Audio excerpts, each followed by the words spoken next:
हम मंदिरों में जाकर परमात्मा के आगे यह गायन करते हैं कि तन मन धन सब कुछ तेरा, क्या लागे मेरा। लेकिन कभी हम अपने चित्त में झांक कर देखें कि हम जो गायन करते हैं, क्या सच में हमने अपने जीवन में उसे धारण किया है। यदि तन मन धन के साथ हम किए हुए कर्म का फल भी प्रभु को अर्पण कर देंगे, तो हमारा चित्त हमेशा के लिए स्थिर हो जाएगा। अपने चित्त को स्थिर कैसे करें, आइए इसके लिए हम देखते हैं गीता रहस्य का ये एपिसोड। हम पुनः गीता का सर्वश्रेष्ठ ज्ञान लेकर आपके समक्ष प्रस्तुत हैं। गीता ज्ञान मनुष्य के जीवन को स्वच्छ करने वाला है, मन को निर्मल करके बुद्धि को शक्तिशाली बना देने वाला है। सचमुच गीता का ये महान शास्त्र हम सभी के लिए एक वरदान है। इसका हम अपने जीवन में संपूर्ण फायदा उठाएं। हमें ये नहीं सोचना है कि गीता पढ़ने से कोई हम वैरागी बनकर संन्यास लेकर जंगल में चले जाएंगे। हम भी जंगल में नहीं गए हैं। गीता तो हमारी सबसे सुंदर एक गाइडलाइन है, हमारी, मैं तो ऐसा कहूँगा, परम सद्गुरु है ये श्रीमद् भगवत गीता, जो परम सद्गुरु परमात्मा के सिर मुख से निकली है। इसका हम अपने जीवन में जितना अधिक लाभ उठा सकें उतना अच्छा है। अब हम चल रहे हैं गीता के दूसरे अध्याय में वर्णित बहुत सुंदर एक विषय की ओर, और वो है स्थिर बुद्धि। हम जानते हैं बुद्धि के स्थिर होने से चित्त शांत हो जाता है, मनुष्य की आंतरिक शक्तियों का विकास हो जाता है, छुपे हुए टैलेंट्स, सबकॉन्शियस माइंड की छुपी हुई बहुत सारी शक्तियाँ जागृत होकर हमारी सहयोगी बन जाती हैं। किसी भी योग्यता को मनुष्य सहज ही प्राप्त कर लेता है एकाग्रता के बल से। और जिन विद्यार्थियों के पास, जिन मनुष्यों के पास एकाग्रता नहीं है, जिनका मन निरंतर इधर उधर भटकता है, उन्हें योग्यताएं प्राप्त करने में, जीवन में कदम कदम पर सफलता पाने में कठिनाइयों का अनुभव करना पड़ता है या बहुत मेहनत करनी पड़ती है। श्रीमद् भगवत गीता में तो स्थिरता की चर्चा योगियों को दृष्टि में रखकर की गई है, परंतु बुद्धि की स्थिरता का महत्व तो सबके लिए ही समान है। भगवान से अर्जुन पूछता है, हे अर्जुन, हे प्रभु, समाधि में स्थित हुए परमात्मा को प्राप्त हुए मनुष्य के क्या लक्षण हैं? जब ऐसे मनुष्य की स्थिर बुद्धि हो जाती है, वो कैसे चलता है, कैसे बोलता है, कैसे देखता है, अर्थात उसकी संपूर्ण एक्टिविटीज कैसी हो जाती हैं। बहुत सुंदर उत्तर भगवान ने यहाँ दिए हैं। योगियों के लिए तो ये एक बहुत सुंदर गाइडेंस है, और उन सब के लिए भी जो अपने मन और बुद्धि को स्थिर करना चाहते हैं, ये एक बहुत ही सहज एक्सप्लेनेशन है। संस्कृत में इसके लिए शब्द प्रयोग किया गया है स्थित प्रज्ञ, अर्थात जिनकी प्रज्ञा, जिनकी बुद्धि स्थिर हो गई है, स्थित हो गई है किसी ऑब्जेक्ट पर, किसी ध्येय पर, उनके क्या क्या लक्षण हैं। न केवल लक्षण, लेकिन स्थिर बुद्धि कैसे प्राप्त की जाए। लक्षणों की यदि हम चर्चा करें तो वो व्यक्ति विचलित नहीं होता है, उसकी मन की स्थिति समरस एक रस हो जाती है। वो उद्वेग में नहीं आता, वो क्रोधित नहीं होता, वो बार बार उलझनों में नहीं उलझता, वो छोटी छोटी बातों से भयभीत नहीं होता, वो स्थिर चित्त हो जाता है। इससे उसके नैन स्थिर हो जाते हैं, उसके जीवन में धैर्य आ जाता है, उसके विचारों में बहुत सुंदर समन्वय स्थापित हो जाता है, उसका मन बहुत शक्तिशाली हो जाता है। सबसे पहली चर्चा जो भगवान ने स्थिर बुद्धि प्राप्त करने के लिए की है, पहला ही श्लोक इस संबंध में अति श्रेष्ठ है। कि जिस मनुष्य की सभी कामनाएं समाप्त हो गई हैं, जो आत्मा से आत्मा में ही संतुष्ट रहता है, वो स्थित प्रज्ञ है। बहुत लंबे योग अभ्यास के बाद जब कोई साधक ईश्वरीय प्राप्तियों से संपन्न हो जाता है, जब उसे आत्मसंतोष हो जाता है, जब वो स्वयं में तृप्त रहने लगता है। आत्मा में तृप्तता का अर्थ है कि आत्मा ने परमात्मा से इतनी ज़्यादा प्राप्तियां कर ली हैं कि उससे इस संसार से और कुछ भी पाने की इच्छा नहीं। क्योंकि यहाँ शब्द आया था बहुत अच्छा, अर्जुन ने जो पूछा, परमात्मा को प्राप्त हुए ऐसे मनुष्य के क्या लक्षण हैं। योगी भी सच्चा वही बन सकता है जो परमात्मा को प्राप्त कर ले। शायद मेरी ये बात लोगों को लगे कि मैंने उल्टा बोल दिया है कि योग साधना से परमात्मा की प्राप्ति होगी। कुछ योग की ऐसी साधनाएं हैं जो हमें परमात्मा के समीप ले चलती हैं, पर योग मार्ग में कुछ ऐसी सफलताएं हैं जो परमात्म प्राप्ति के बाद होती हैं। और परमात्म प्राप्ति का एक निश्चित समय है, जब वो इस धरा पर आता है तभी उसका मिलन आत्माओं से होता है।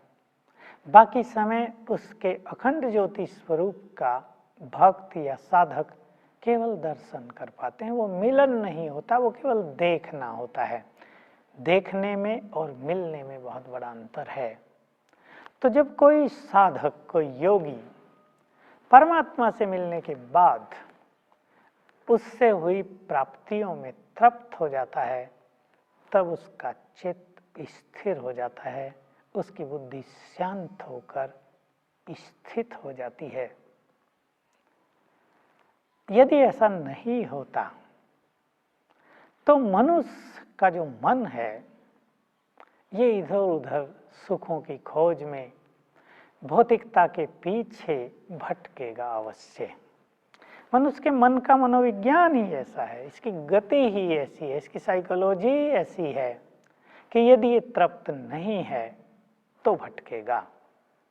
आज स्थिति ये है कि मनुष्य का मन एक चीज पाकर तृप्त होता है, लेकिन उसकी तृष्णाओं का कहीं अंत नहीं है। जल्दी ही दूसरी चीज को पाने की इच्छा हो जाती है। यह है भौतिक कामनाओं की बात। लेकिन परमात्म मिलन के बाद, परमात्मा से योग युक्त होने पर जो परमात्म प्राप्तियां होती हैं, उससे आत्मा तृप्त होने लगती है। योग साधना के मार्ग पर भी वो लोग संपूर्ण रूप से तृप्त नहीं होते जो परमात्म मिलन के बाद उससे लंबा काल योग युक्त नहीं रहते। कम से कम 8 घंटा प्रतिदिन जो योगी परमात्मा के स्वरूप में योग युक्त है, उसकी सभी कामनाएं समाप्त हो जाती हैं, उसका चित्त निर्मल हो जाता है, उसके अनेक विकर्म नष्ट हो जाते हैं, आत्मा बहुत अधिक शुद्ध पवित्र हो जाती है। तो हम अपनी कामनाओं पर ध्यान दें। कामनाएं, तृष्णाएं, इच्छाएं, एक्सपेक्टेशंस, ये कुछ अलग अलग चीजें भी हैं। इच्छाएं सांसारिक इच्छाएं हैं जिनके बारे में आप सब बहुत कुछ जानते हैं, जो कभी तृप्त नहीं होती। लेकिन वो मनुष्य जो अपनी इच्छाओं को कम करना सीख ले, इच्छाओं का दमन करना भी बहुत अच्छा नहीं रहता, लेकिन इच्छाओं को कम करते जाना और इच्छाओं की प्राप्तियों के पीछे अपना एक स्वभाव बना लेना कि यदि हमें किसी चीज की इच्छा हुई भी है और हम उसे अपने जीवन के लिए, उन्नति के लिए, सफलताओं के लिए उपयोगी भी समझते हैं, तो हम उसके लिए प्रयास करें। लेकिन यदि वो चीज़ प्रयास करने के बाद भी प्राप्त नहीं होती, तो हमारे अंदर उस इच्छा के त्याग करने की शक्ति भी होनी चाहिए। जिस मनुष्य के अंदर इच्छाओं को त्याग करने की शक्ति नहीं होती, इच्छाएं उसे अपना गुलाम बना लेती हैं। और ऐसा इच्छाओं का गुलाम मनुष्य न तो सुख शांति का अधिकारी होता और न उसकी बुद्धि स्थिर होती। इसलिए ये सभी मनुष्य आत्माओं के लिए एक बहुत ही कल्याणकारी बात है कि संसार में भौतिकता के प्रचार प्रसार को देखते हुए बाजारों में बहुत सारी चीजें आई हैं। ये सब देखते हुए हम अपनी इच्छाओं को कम करते चलें। जिन चीज़ों के बिना हमारा काम बहुत अच्छी तरह चलता है, अब उन इच्छाओं के पीछे दौड़ने की हमें आवश्यकता नहीं। मनुष्य की ऐसी मनोवृत्ति देखी जाती है कि उसे एक इच्छा होती है और जब तक वो उसकी इच्छा पूर्ण नहीं होती वो अशांत रहता है, परेशान होता है, उसका चित्त और कार्यों में नहीं लगता है। बहुत बड़ी कमजोरी है ये। ठीक है, इच्छा हो गई, ठीक है, हम उसकी प्राप्ति के लिए प्रयास करें, धन जुटाएं, लेकिन ये बिल्कुल गलत है कि हम अपने चित्त को उसके पीछे अशांत कर दें, क्योंकि ये संभव नहीं है कि किसी मनुष्य की सभी इच्छाएं पूर्ण हो जाएं। ऐसे ही बात कामनाओं की है, एक्सपेक्टेशंस कहते हैं इंग्लिश में इसे। कामनाओं का अर्थ है कि मनुष्य दूसरों से बहुत कुछ चाहता है, एक्सपेक्ट करता है। यदि वो दूसरों की मदद करता है तो वो उनसे मदद की अपेक्षा करता है। यदि वो दूसरों को प्यार करता है तो वो कई गुने प्यार की इच्छा रखता है।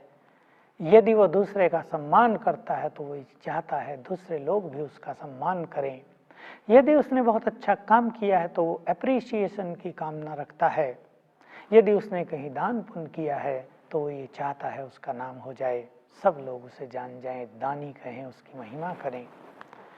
बड़ी कॉमन इच्छाएं हैं, ये कामनाएं हैं मनुष्य की। लेकिन जिसको अपनी बुद्धि को स्थिर करना है, जो योग मार्ग का अवलंबन कर रहे हैं, उन्हें चाहिए कि वो निष्काम भाव से कर्म करें। इन एक्सपेक्टेशंस को भी छोड़ दें, इन कामनाओं का भी त्याग करें, बस कर्म करें और भूल जाएं। अच्छा कर्म करें, प्रभु अर्पित कर दें, इस भावना से कि हे प्रभु, तुमने ही मुझे ये श्रेष्ठ कर्म करने की, धन दान देने की, गरीबों को मदद करने की, अन्न खिलाने की शक्ति दी, सामर्थ्य दी। तुम्हारी शक्तियों से, तुम्हारे दिए हुए विवेक से ही मैं ये श्रेष्ठ कर्म करने में समर्थ हुआ हूँ। अब ये श्रेष्ठ कर्म, इसका फल तुमको अर्पित करता हूँ। बहुत अच्छी मनोस्थिति हो जाएगी। रोज आप 1-2 बार ये करने लगें। जो भी कर्म करते हैं उसके पीछे ये भावना ले आएं कि करण करावनहार परमात्मा स्वयं मेरे द्वारा कर्म करा रहा है, मैं कर्मों को उसको ही अर्पित करता हूँ। ऐसा कामनाओं को त्याग करने वाला मनुष्य जब श्रेष्ठ कर्म करता है तो कर्म उसके मन को भटकाते नहीं है, वो कर्म कॉन्शियस नहीं होता। कर्म कॉन्शियसनेस भी एक ऐसी वृत्ति है मनुष्य की जो मनुष्य को कर्म में उलझा देती है। लेकिन जो मनुष्य निमित्त भाव से कर्म करता है, जो अपने को देह से न्यारा स्थित करके फिर कर्म करता है, जो इस स्मृति में कर्म करता है कि करण करावनहार परमात्मा मुझसे करा रहे हैं, वो कर्म कॉन्शियस नहीं होता। वो सहज भाव से बड़े बड़े काम पूर्ण कर लेता है। उसे लगता है कि कर्म वो नहीं कर रहा है, परमात्मा शक्तियाँ उसके साथ जुड़ गई हैं, वही कर करा रही हैं। इससे मन स्थिर हो जाएगा। तो हम सभी को चाहिए हम आत्मा में संतुष्ट रहें, संतुष्टता को अपनी नेचर भी बना ले। इच्छाओं का त्याग करने वाला मनुष्य सहज भाव से संतोषी रहता है। हम विचार करें कि जो कुछ हमें प्राप्त है उसमें हम संतुष्ट रहें, जो कुछ हमारे पास है उसमें हम संतुष्ट रहें। दूसरों से कंपैरिजन करके, तुलना करके हम अपनी प्राप्तियों के सुख से भी स्वयं को वंचित न कर दें। हम अच्छा भोजन खा रहे हैं, उसका सुख लें। दूसरे हमसे अच्छा भोजन खा रहे हैं, ये सोचकर अपने अच्छे भोजन के सुख को समाप्त न कर दें। हम एक मकान में रह रहे हैं, सुख से सो रहे हैं, बहुत आनंद है हमारे जीवन में। हम दूसरों के सुंदर महलों को देखकर, उनके लाइफ स्टाइल को देखकर अपने उस सुख को समाप्त न कर दें। ये तो सबका अपना अपना भाग्य है, अपने अपने कर्म हैं। हम कंपैरिजन का त्याग करें, तब हम स्वयं को संतुष्ट कर पाएंगे। पर मेरा कहना यह है कि हम अपने स्वभाव को संतोषी स्वभाव बनाएं। कुछ मिले या न मिले, कर्म हमने किया, कर्म करने पर हमारा अधिकार है। फल हमें जैसा भी मिला स्वीकार करके हम संतुष्ट रहें।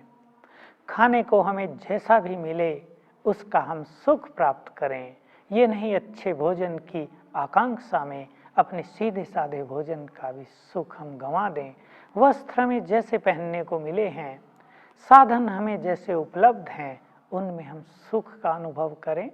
परमात्मा को धन्यवाद करें कि उसने हमें ये सुंदर साधन प्रदान किए हैं। हम भूल न जाएं दाता को, हमें उसने सब कुछ दिया है। वास्तव में यदि मनुष्य के पास कुछ नहीं है तो उसे अपने कर्मों पर ध्यान देना चाहिए, उसे अपनी आदतों पर ध्यान देना चाहिए। कहीं ऐसा तो नहीं है कि वो गलत आदतों में अपने धन को नष्ट कर रहा है, वो विकारों के वश गरीब बना हुआ है, तृष्णाएं उसे नचा रही हैं। तो हम संतुष्ट बने। ऐसी तीसरी बात तृष्णा है। ये भी हिंदी संस्कृत का एक बहुत सुंदर शब्द है, तृष्णा, जिसकी प्यास कभी बुझती नहीं। मन की प्यास जिसकी कभी भी तृप्त नहीं होती, जो सब कुछ पाकर भी अतृप्त रह जाता है। बहुत धन पाकर भी जिसकी धन की प्यास नहीं बुझती, अच्छे पद पोजीशन पाकर भी जो संतुष्ट नहीं होता, अच्छे परिवार पाकर भी जो दूसरों की ओर प्यासी नज़रों से निहारता है। जैसे बहुत अच्छा पानी पीकर भी जो प्यासा रह जाए, बहुत अच्छा भोजन खाकर भी जो भूखा रह जाए, धन होने के पास भी जो बेगर बना रहे। धन है लेकिन उसको इसकी अनुभूति नहीं, उसको इसका सुख नहीं, ऐसा मनुष्य अतृप्त रहता है। हमें तृप्त होना है। संतोष को अपनी नेचर बनाएं। बहुत अच्छी बात है। दूसरी बात भगवान कह रहे हैं, जिसने राग, द्वेष और क्रोध का त्याग कर दिया है उसकी बुद्धि ही स्थिर हो सकती है। क्रोध पर हम चर्चा करते ही रहेंगे, लेकिन इतना सभी जान लें, जब मनुष्य को क्रोध आ जाता है तो उसकी बुद्धि की शक्तियां नष्ट हो जाती हैं। क्रोध आने पर, थोड़ी देर भी क्रोध आने पर लंबे काल तक बुद्धि भटक जाती है, उसकी स्थिरता पूरी तरह भंग हो जाती है। क्रोध से हमें बचना है। मैं ये सोचता हूँ कि मैं आप सबको केवल ये कह दूँ कि क्रोध न करो, पर्याप्त नहीं होगा। मैं आपके सामने कुछ टिप्स रख देता हूँ ताकि क्रोध को जीतने में आपको मदद मिले। सबसे पहली चीज़ तो यही है कि आप अपने मन में ये संकल्प कर लें, आज से मुझे क्रोध नहीं करना है। बहुत कम कर देना है अपने क्रोध को। बहुत कम कर देना भी अच्छा संकल्प नहीं है। यही संकल्प करें, आज से मुझे क्रोध नहीं करना है। दान कर दें अपना क्रोध अपने परमपिता को और बदले में उससे परम शांति ग्रहण कर लें। उसकी शक्तियाँ आपको मिल जाएंगी जिसके बल से आप क्रोध को जीत सकेंगी। मेरे अनुभव में ऐसे कई उदाहरण हैं जब मुझे बताया गया कि इस परिवार में ये 3 ही लोग हैं और तीनों की ही आपस में नहीं बनती, तीनों ही आपस में क्रोध करते रहते हैं। तो जो बड़ा था, बाप था, बहुत अच्छे पद पर था। मैंने उसे बहुत प्यार से कहा, बड़े हैं, आप जिम्मेदार हैं, आप एक चीज़ की प्रैक्टिस कर लें और वो प्रैक्टिस है नो रिएक्शन, डोंट रिएक्ट। क्योंकि मनुष्य तुरंत रिएक्ट करता है, प्रतिक्रिया करता है। थोड़ा सा धैर्य धारण करें। विद्वान आचार्यों ने ये बात कही है, धैर्य से ही क्रोध को जीता जा सकता है। धैर्य मनुष्य का बहुत श्रेष्ठ रॉयल गुण है। तो तुरंत रिएक्ट करने की, तुरंत प्रतिक्रिया करने की जो हमारी आदत है, उस पर जरा अंकुश लगाएं। और मुझे तीसरे दिन ही फ़ोन आ गया कि उस व्यक्ति का क्रोध समाप्त हो गया है। क्रोध मनुष्य को तब भी ज़्यादा आता है जब वो दूसरों से बहुत ज़्यादा एक्सपेक्टेशंस रखता है। हम इस बात को भली भांति जान लें कि कभी भी दूसरे मनुष्य हमारी सभी एक्सपेक्टेशंस को, हमारी सभी कामनाओं को पूर्ण नहीं कर पाएंगे।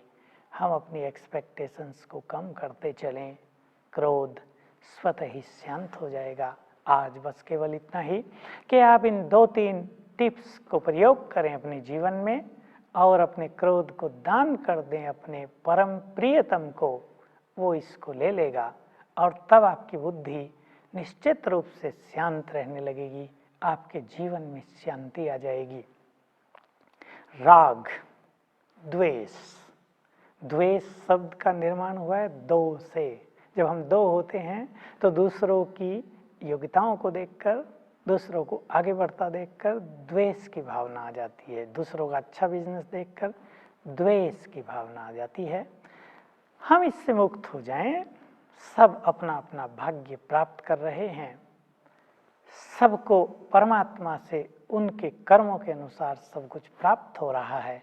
हम भी श्रेष्ठ मार्ग पर चलें तो हमारी बुद्धि स्थिर होती जाएगी, हमारे काम भी सफल होते जाएंगे, हम अपने धंधों में, बिजनेस में भी आगे बढ़ते जाएंगे। तो आओ हम सभी एक मत से संकल्प करें कि आज से हम अपने मन को, अपनी बुद्धि को भटकाएंगे नहीं। बहुत देख लिया है हमने इनको भटका कर। जहाँ जहाँ हम मन बुद्धि को भटकाएंगे वहाँ से उसे निराशा ही प्राप्त होती है। अपने में स्थिर करें, आशाओं के दीप जल उठेंगे, आपका जीवन उज्जवल हो जाएगा, आप एनलाइटन्ड हो जाएंगे और आपके जीवन की ये यात्रा सफलता के मार्ग पर तेजी से अग्रसर हो चित्त जाएगी। को स्थिर रखने के लिए यह ज़रूरी है कि हम अपने चित्त में किसी की भी बुराई न रखें, क्योंकि परमात्मा भी अपने चित्त पर किसी की बुराई नहीं रखते। ऐसे ही हम अपने चित्त को स्थिर बना सकते हैं। अगले एपिसोड में हम आपसे कर्म सिद्धांतों के बारे में चर्चा करेंगे।